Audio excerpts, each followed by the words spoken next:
وعباد الرحمن الذين يمشون على الأرض هونا وإذا خاطبهم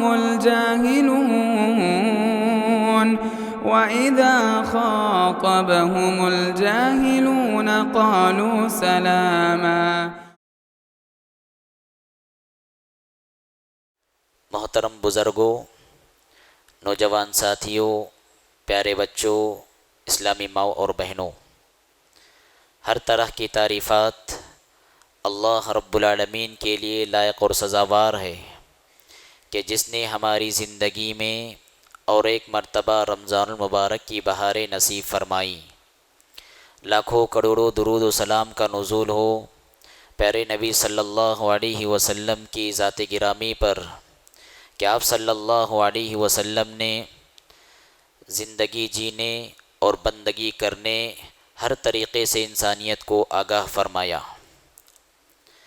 حضرات، اللہ رب العالمین کی مشیت اور یہ اللہ رب العالمین کی مرضی اور یہ اس کا اختیار ہے کہ وہ جس کو چاہتا ہے، جس پر چاہتا ہے فضیلت عطا فرماتا ہے۔ چنانچہ اللہ رب العالمین نے بعض مقامات کو بعض مقامات پر فضیلت عطا فرمائی کہ شہر مکہ اور شہر مدینہ دنیا کے سارے شہروں میں محترم ہیں۔ وہ جس کو چاہتا ہے، جس انسان پر چاہتا ہے فضیلت عطا فرماتا ہے کہ انسانیت کی بھیڑ میں سے اللہ رب العالمین نے سارے نبیوں کو منتخب فرمایا اور ان کو فضیلت عطا فرمائی، اور سارے نبیوں پر اللہ رب العالمین نے ہمارے آخری نبی جناب محمد الرسول اللہ صلی اللہ علیہ وسلم کو سارے نبیوں پر فضیلت عطا فرمائی۔ اسی طرح اللہ رب العالمین نے بعض دنوں کو بعض دنوں پر فضیلت عطا فرمائی۔ ہفتے کے جو 8 دن ہیں ان 8 دنوں میں جمعہ کو فضیلت عطا فرمائی، اور سال کے جو 12 مہینے ہیں 12 مہینوں میں اللہ رب العالمین نے دیگر مہینوں پر رمضان کو فضیلت عطا فرمائی، اور رمضان پر اللہ رب العالمین نے جو آخری عشرہ ہے، جس عشرے سے میں اور آپ گزر رہے ہیں اور جس کا دوسرا روزہ ہم گزار رہے ہیں، یہ عشرہ رمضان کے باقی عشروں پر بھاری ہے، فضیلت یافتہ ہے۔ وَرَبُّكَ يَخْلُقُ مَا يَشَاءُ وَيَخْتَارُ، تمہارے رب ہی کی خلقت ہے اور اسی کا اختیار ہے، اسی کی مرضی ہے، وہ جس پر چاہتا ہے، جس کو چاہتا ہے فضیلت عطا فرماتا ہے۔ تو رمضان المبارک کو اور خصوصاً یہ آخری عشرے کو اللہ رب العالمین نے دنیا کی ساری راتوں پر فضیلت عطا فرمائی ہے۔ سورہ قدر میں نے آپ کے سامنے پڑھ کر سنائی، اس میں اللہ رب العالمین نے ارشاد فرمایا اِنَّا أَنزَلْنَاهُ فِي لَيْلَةِ الْقَدْرِ، ہم نے اس قرآن کو لیلۃ القدر میں نازل فرمایا۔ انزلنا کا مطلب ہوتا ہے لوح محفوظ سے آسمان دنیا میں بیت العزت نامی ایک مقام ہے، پورا کا پورا قرآن ایک مرتبہ اللہ رب العالمین نے لوح محفوظ سے آسمان دنیا یعنی بیت العزت پر نازل فرمایا، اور اس کے بعد بیت العزت سے پھر رفتہ رفتہ موقع کے حساب سے، حالات کے حساب سے اللہ رب العالمین نے 23 سال میں پیارے نبی صلی اللہ علیہ وسلم پر نازل فرمایا۔ تو یہ لوح محفوظ سے بیت العزت پر جو نازل کرنا ہے اس کو کہتے ہیں انزلنا، انزال۔ انا انزلناہ فی لیلۃ القدر۔ کون سی رات تھی کہ جس رات میں اللہ رب العالمین نے قرآن مجید کو نازل فرمایا، چاہے وہ لوح محفوظ سے آسمان دنیا پر ہو یا آسمان دنیا سے زمین پر ہو، اللہ نے کہا وہ لیلۃ القدر ہے جس میں ہم نے قرآن کو نازل فرمایا۔ قرآن اتنی محترم چیز ہے، جس چیز کی نسبت قرآن سے ہو گئی وہ چیز اس کا مقام بڑھ گیا۔ لانے والے قرآن کو کون؟ حضرت جبریل علیہ السلام، اور جبریل علیہ السلام کون؟ یہ فرشتوں کے سردار۔ جس ہستی پر لایا گیا قرآن وہ کون سی ہستی؟ وہ میرے اور آپ کے آقا جناب محمد عربی صلی اللہ علیہ وسلم۔ آپ کا رتبہ دنیا کے سارے نبیوں پر برتر ہے، اور جس شہر میں لایا گیا وہ شہر دنیا کے شہروں پر فضیلت یافتہ ہے۔ جس مہینے میں لایا گیا رمضان کا مہینہ، وہ مہینہ دنیا کے سارے مہینوں پر فضیلت حاصل ہے، اور جس رات میں لایا گیا وہ رات ساری راتوں پر فضیلت یافتہ ہے۔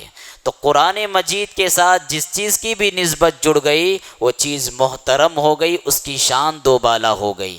اِنَّا أَنزَلْنَاهُ فِي لَيْلَةِ الْقَدْرِ، لیلۃ القدر۔ لیلۃ القدر کو لیلۃ القدر کیوں کہتے ہیں؟ لیلۃ القدر کا مطلب کیا ہے؟ لیلتن کے معنی ہوتے ہیں رات، اور یہ ہے سنگولر، یہ ہے واحد، اور القدر کے معنی ہے مقام و مرتبہ، عزت، یعنی کہ عزت والی رات میں ہم نے اس قرآن کو نازل فرمایا۔ اس سے ایک بات یہ بات معلوم ہوتی ہے، لیلۃ القدر پوری دنیا میں ایک ہی وقت میں ہوتی ہے۔ ایسا نہیں کہ فلاں علاقے کا سورج الگ ہو تو وہاں الگ رات ہوتی ہے، فلاں جگہ کا الگ ہو تو الگ رات ہوتی ہے، ایسا نہیں۔ قرآن کا یہ لفظ بتلاتا ہے کہ پوری دنیا میں ایک ہی رات ہوتی ہے لیلۃ القدر۔ اِنَّا أَنزَلْنَاهُ فِي لَيْلَةِ الْقَدْرِ۔ اللہ رب العالمین نے یہاں پر پلورل استعمال نہیں کیا، جمع کا صیغہ استعمال نہیں کیا، لیلتن واحد کا استعمال کیا، سنگولر کا استعمال کیا۔ تو اس سے بات معلوم ہوتی ہے کہ پوری دنیا کی رات ایک ہی رات ہوتی ہے جو لیلۃ القدر کی شکل میں نمودار ہوتی ہے۔ اور القدر کیا معنی القدر کے؟ قدر کا ایک معنی تو مقام و مرتبہ، یہ رات انتہائی مقام و مرتبے کی حامل ہے، اور دوسرا معنی ہے تنگ ہونا، ٹائٹ ہونا، چونکہ فرشتے آسمان سے زمین پر اتنی کثرت سے اترتے ہیں، اتنی کثرت سے اترتے ہیں کہ پوری زمین بھر جاتی ہے، پوری زمین تنگ ہو جاتی ہے، اس لیے اس کو لیلۃ القدر کہتے ہیں۔ اور بعض اہل علم نے یہ بات کہی کہ اللہ کے رسول صلی اللہ علیہ وسلم نے ایک حدیث بیان فرمائی، لیلۃ القدر کی علامت کیا ہے؟ کیسے پہچانیں گے کہ ہم لیلۃ القدر اس رات گزر گئی ہے؟ تو اللہ کے رسول صلی اللہ علیہ وسلم نے فرمایا اس کی جو صبح ہوگی، صبح جو سورج نکلے گا، اس سورج میں حرارت زیادہ نہیں ہوگی، تیزی زیادہ نہیں ہوگی، تپش زیادہ نہیں ہوگی، وہ دھیمی دھیمی ہلکی ہلکی شعائیں چھوڑے گا۔ تو اہل علم نے یہاں پر لکھا ہے اس کی وجہ یہ ہے کہ فرشتے زمین پر اتنی کثرت سے ہوں گے کہ سورج کی شعائیں فرشتوں پر ہوں گی، اور اس کے بعد دھیمی دھیمی شعائیں انسانوں پر پڑے گی۔ تو اہل علم نے یہ بات کہی ہے، اِنَّا أَنزَلْنَاهُ فِي لَيْلَةِ الْقَدْرِ، یہ رات تنگ کرنے والی رات ہے، مطلب یہ ہے کہ فرشتوں سے یہ رات تنگ ہو جائے گی، ٹائٹ ہو جائے گی، کثرت سے فرشتے اس رات میں نمودار ہوں گے، زمین پر آئیں گے۔ اور ایک تیسری وجہ یہ ہے لیلۃ القدر کو لیلۃ القدر کہنے کی، اس میں تقدیریں لکھی جاتی ہیں، اس میں انسانوں کے فیصلے ہوتے ہیں۔ اللہ رب العالمین سارے سال کے معاملات کو فرشتوں کے ہاتھوں میں دیتا ہے، فرشتے تقدیریں لکھتے ہیں کہ کون سا انسان کتنی روزی کمائے گا اور کتنا کھائے گا، کون سا انسان کتنا کاروبار میں ترقی کرے گا، کون سے انسان کا کتنا زیادہ نقصان ہوگا، بارش کب نازل ہونے والی ہے، ہوائیں کتنی چلنے والی ہے، کہاں زلزلے آنے والے ہیں، کہاں مصیبتیں ٹوٹنے والی ہے، کہاں امن کو قائم کرنا ہے۔ سال بھر کے جو بھی فیصلے ہوتے ہیں اس رات میں اللہ رب العالمین صادر فرماتا ہے۔ انسان کی موت کا فیصلہ ہو رہا ہوتا ہے کہ اگلا رمضان وہ پانے والا نہیں، اور ایسا انسان باہر گھوم رہا ہوتا ہے۔ انسان کی اجل لکھی جا رہی ہوتی ہے کہ یہ انسان اگلے رمضان کا چاند دیکھنے سے پہلے ہی اس کی زندگی کے چاند کو چھیننا ہے، اور ایسا انسان سو رہا ہوتا ہے۔ کتنا غافل ہوگا ایسا انسان؟ اس لیے اہل علم نے کہا لیلۃ القدر میں کثرت سے دعائیں کرنی چاہیے۔ کیوں؟ حضرت سفیان ثوری رحمۃ اللہ علیہ نے فرمایا ہے کہ نفل نمازوں سے زیادہ اس رات میں دعا پر فوکس کرنا چاہیے۔ آپ سے پوچھا گیا کیوں، تو آپ نے فرمایا اس لیے کہ یہ رات فیصلوں کی رات ہے، تقدیریں لکھی جانے والی راتیں ہیں، اور اللہ کے رسول صلی اللہ علیہ وسلم کا فرمان عالی شان ہے، لا يرد القضاء الا الدعاء، تقدیر کو پھیرنے والی کون؟ دعا ہے۔ اگر انسان کے بارے میں کچھ غلط تقدیریں لکھی گئی اور وہ انسان اللہ سے دعا کرے، ایسا انسان تقدیر کو اپنے حق میں کر لیتا ہے۔ انا انزلناہ فی لیلۃ القدر وما ادراک ما لیلۃ القدر، تمہیں کیا پتا ہے کہ لیلۃ القدر کیا ہے؟ لیلۃ القدر خیر من الف شہر، یہ 1000 مہینوں سے زیادہ بہتر ہے، 1000 مہینوں کے برابر نہیں، 1000 مہینوں سے زیادہ بہتر ہے۔ مطلب یہ ہے کہ ایک بندہ جب یہ عشرہ جاگتا ہے، عشرے میں عبادت کرتا ہے، لیلۃ القدر اسے حاصل ہو جاتی ہے، تو سبحان اللہ پوری ایک زندگی عبادت کرنے کا اجر و ثواب اسے ملتا ہے۔ 83 سال 4 مہینے جاگ کر عبادت کرنے کا اجر و ثواب اس کو ملتا ہے۔ امت محمدیہ کی عمر کتنی ہے؟ امت محمدیہ کی عمر کتنی ہے؟ اعمار امتی ما بین 60 الی 70، امت محمدیہ کی عمر 60 سال سے 70 سال، وقلیل من یجاوزہن، اور بہت کم ہیں جو 70 کراس کریں گے۔ اس چھوٹی سی عمر میں اتنے بڑے اجر و ثواب کے مستحق اگر ہم بننا چاہتے ہیں تو پورا عشرہ اللہ کی عبادت میں گزارنا ہے۔ پچھلے قوموں کی جو عمریں ہوا کرتی تھی 500 سال ہوا کرتی تھی، 900 سال ہوا کرتی تھی، ہزار سال ہوا کرتی تھی، لیکن اللہ رب العالمین کا میرے اور آپ پر اور سارے مسلمانوں پر یہ بڑا احسان ہے کہ اس نے عمر گرچہ کم دی ہو لیکن ثواب کے مواقع اس نے ایسے دیے ہیں کہ آپ یہ عشرہ جاگ لیتے ہیں، لیلۃ القدر کو آپ پاتے ہیں تو سبحان اللہ آپ 83 سال عبادت کرنے کا ثواب حاصل کرتے ہیں۔ سوچو اگر آپ کی زندگی 50 سال ہو، 50 سال میں آپ نے کم سے کم 10 راتیں اگر حاصل کر لی، لیلۃ القدر کی 10 بہاریں آپ کی زندگی میں اگر آپ کو مل گئی تو نہ جانے 1000 سال، کم و بیش 1000 سال عبادت کرنے کا اجر و ثواب۔ کتنا بڑا اللہ کا کرم ہے امت محمدیہ پر، کتنا بڑا احسان ہے اللہ کا امت محمدیہ پر۔ آپ ایک رات پا لیتے ہیں، لیلۃ القدر کو حاصل کر لیتے ہیں، 83 سال اور 4 مہینے عبادت و بندگی کا آپ کو ثواب ملتا ہے۔ حضرات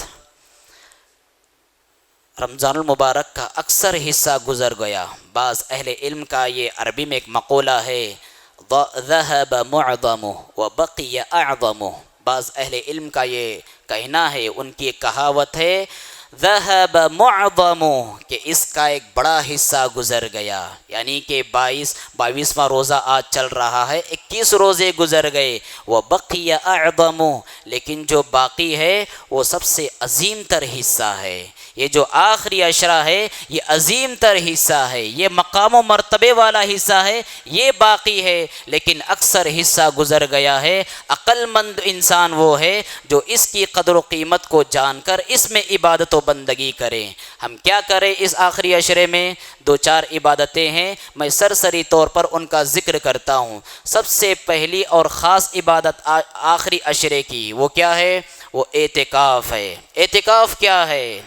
اعتکاف دنیا کے جھمیلوں سے کٹ کر اللہ رب العالمین سے خصوصی ملاقات کا نام ہے اعتکاف۔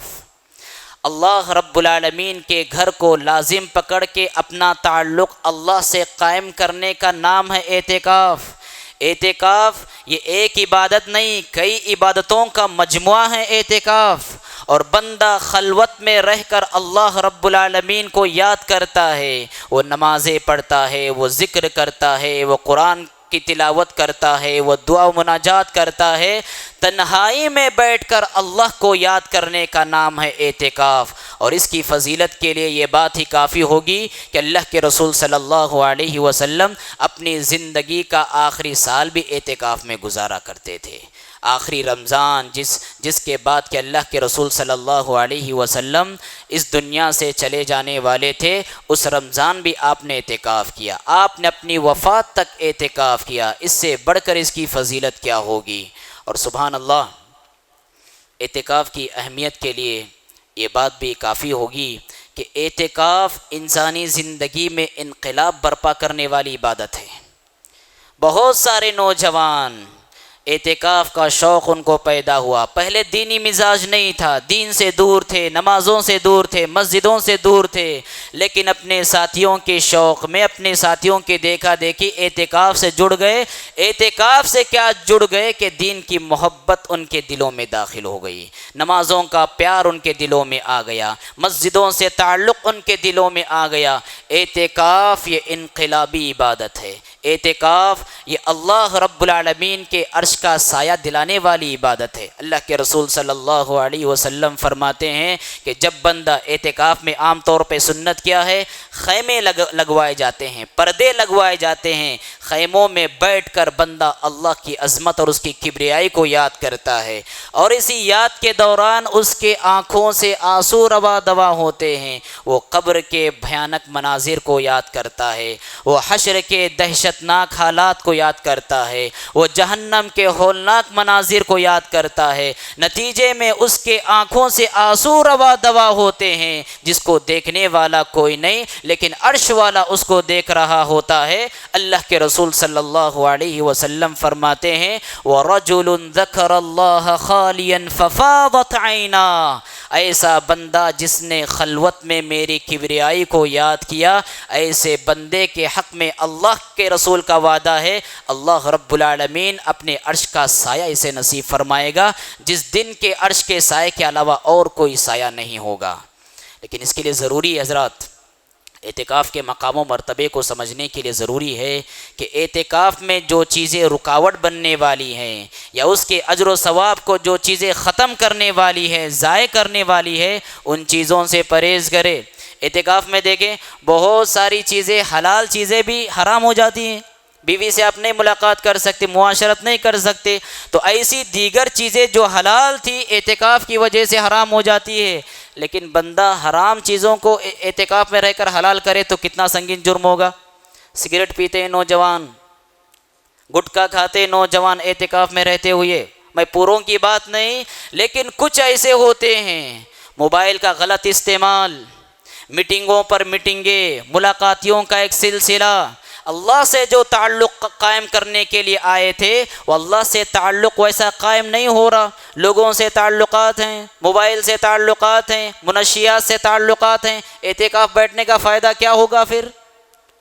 اور خواتین طبقے سے بھی سبحان اللہ غیر اخلاقی حرکتیں ہر رمضان کو سننے میں آتی ہیں کہ تعلقات ایسے اللہ سے تعلقات قائم کرنا تھا، نتیجوں میں غیروں سے تعلقات قائم ہو گئے۔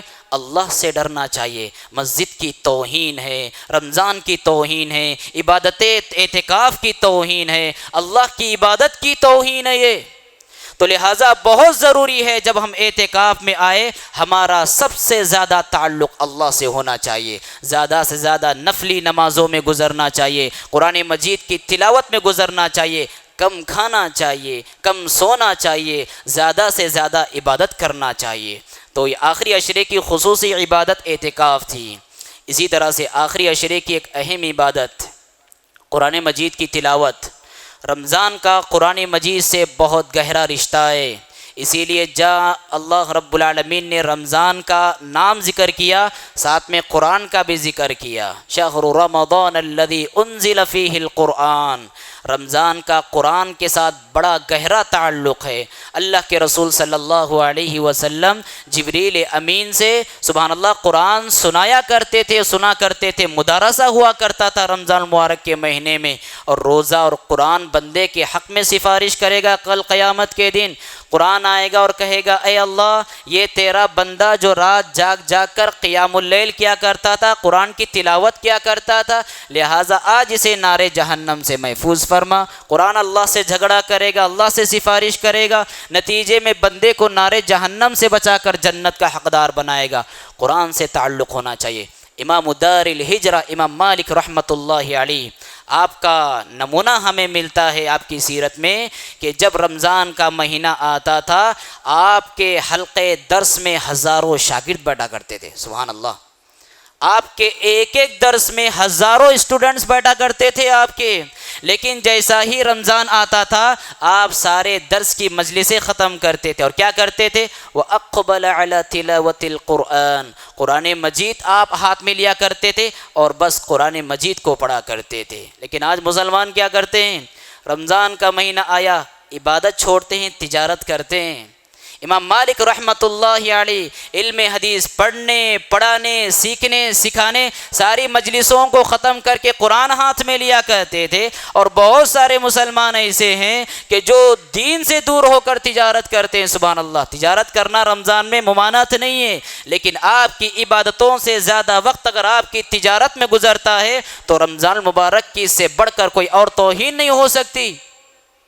تو لہٰذا قرآن مجید یہ جو آخری اشرہ ہے قرآن مجید سے تعلق قائم کرنے کا اشرہ ہے. میں ایک سورہ کے حوالے سے بیان کروں گا. سورہ اخلاص. بہت سارے لوگوں کی شکایت ہوتی ہے کہ ہمیں قرآن پڑھنا نہیں آتا، قرآن پڑھنا نہیں آتا. افسوس کی بات ہے، لیکن ان کے لیے بھی اللہ کے رسول صلی اللہ علیہ وسلم نے قدم قدم پر کیسی فضیلتیں رکھی ہیں. آپ صلی اللہ علیہ وسلم نے ایک مرتبہ صحابہ سے فرمایا کیا تم پر یہ شاق گزرتا ہے کہ تم ایک رات میں 1/3 قرآن پڑھو؟ 1/3 10 پارے. مطلب صحابہ کرام پر شاق گزری یہ بات کہ ایک رات میں 10 پارے کیسے پڑھے؟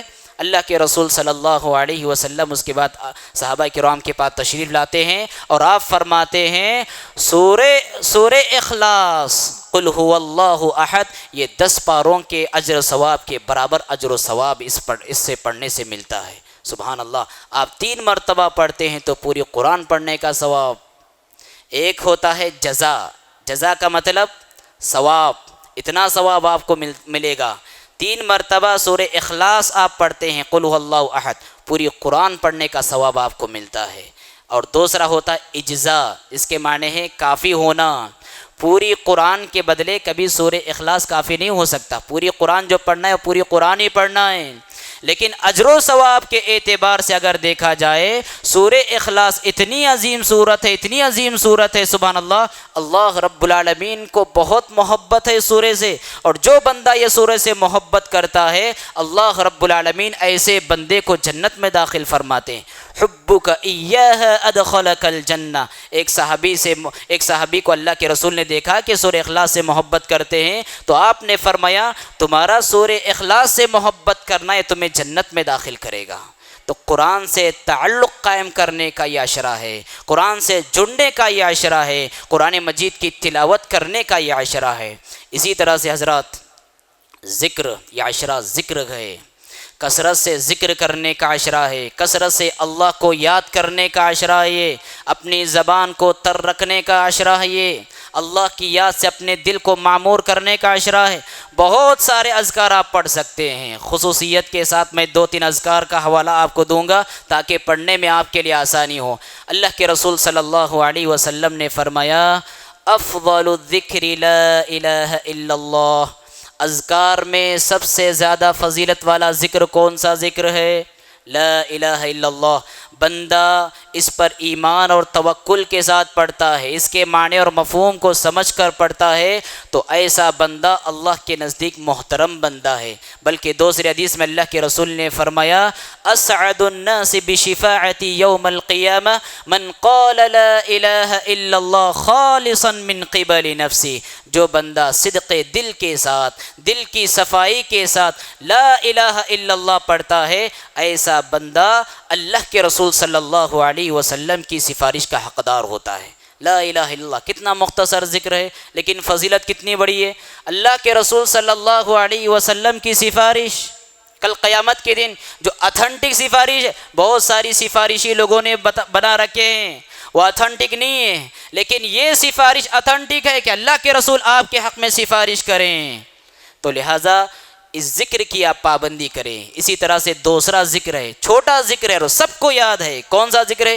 سبحان اللہ والحمد للہ ولا الہ الا اللہ واللہ اکبر. صرف 4 کلمے ہیں. اللہ کے رسول صلی اللہ علیہ وسلم فرماتے ہیں احب الکلام الی اللہ. یہ 4 کلمے اللہ رب العالمین کو بہت زیادہ محبوب ہے۔ مطلب یہ ہے یہ کلمے بھی محبوب ہیں اور یہ کلموں کا ورد کرنے والا بھی محبوب ہے۔ اور دوسری فضیلت اللہ کے رسول صلی اللہ علیہ وسلم نے یہ بات ارشاد فرمائی کہ جن جن چیزوں پر سورج طلوع ہوتا ہے احب الی مما طلعت علیہ الشمس، جن جن چیزوں پر سورج طلوع ہوتا ہے ان چیزوں میں سب سے بہترین چیز سبحان اللہ الحمدللہ ولا الہ الا اللہ واللہ اکبر۔ کیا مطلب حدیث کا؟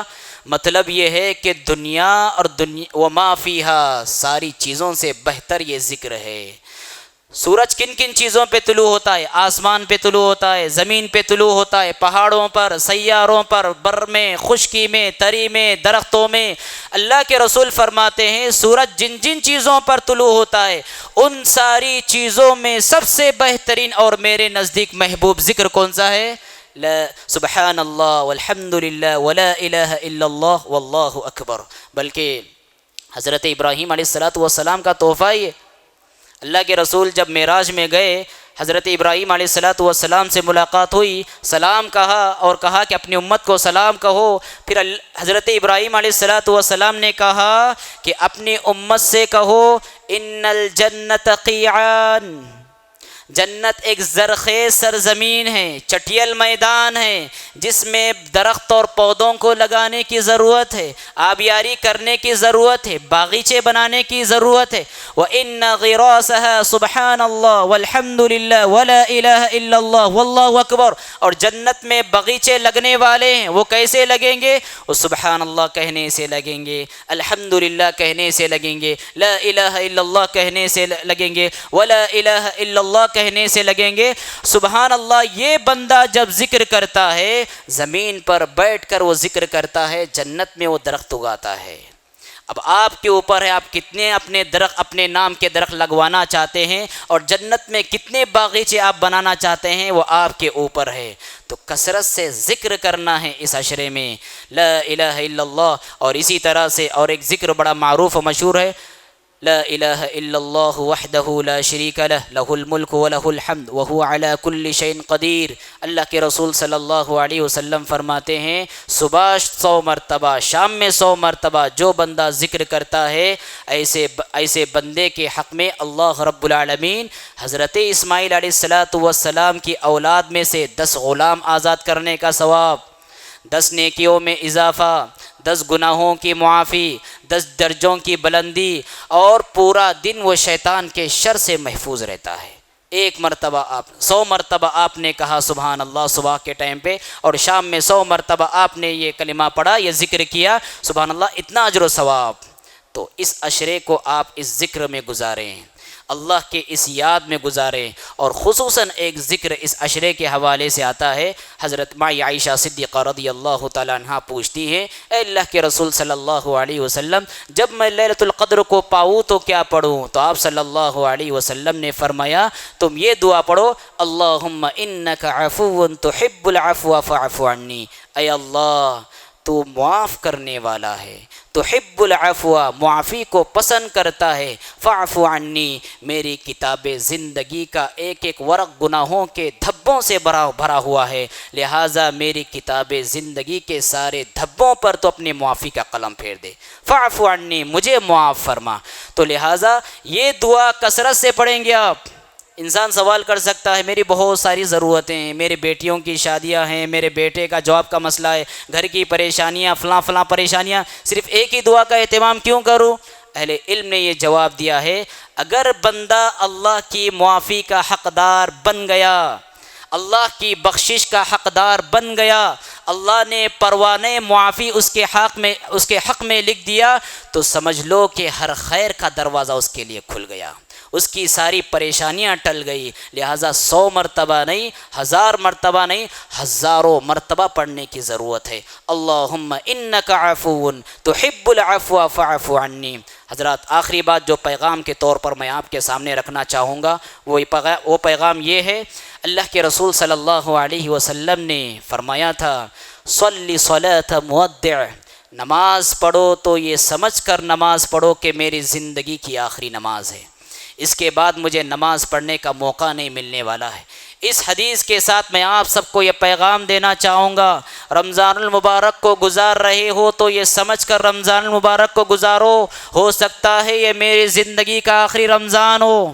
آخری عشرے سے ہم گزر رہے ہیں، اس آخری عشرے کو اس احساس کے ساتھ گزارو کہ ہو سکتا ہے یہ میری زندگی کا آخری عشرہ ہے، اس کے بعد دوبارہ مجھے کبھی عشرہ ملنے والا نہیں ہے۔ ہر روزے کو اس احساس کے ساتھ گزارو کہ میری زندگی کا یہ آخری روزہ ہے، اس کے بعد مجھے روزہ کرنے کا موقع نہیں ملے گا۔ اگر اس احساس کے ساتھ بندہ زندگی گزارے گا تو اللہ کے رسول صلی اللہ علیہ وسلم فرماتے ہیں کہ رحمان کے بہت سارے بندے نارے جہنم سے آزاد کر کے جنت کے حقدار بنائے جاتے ہیں۔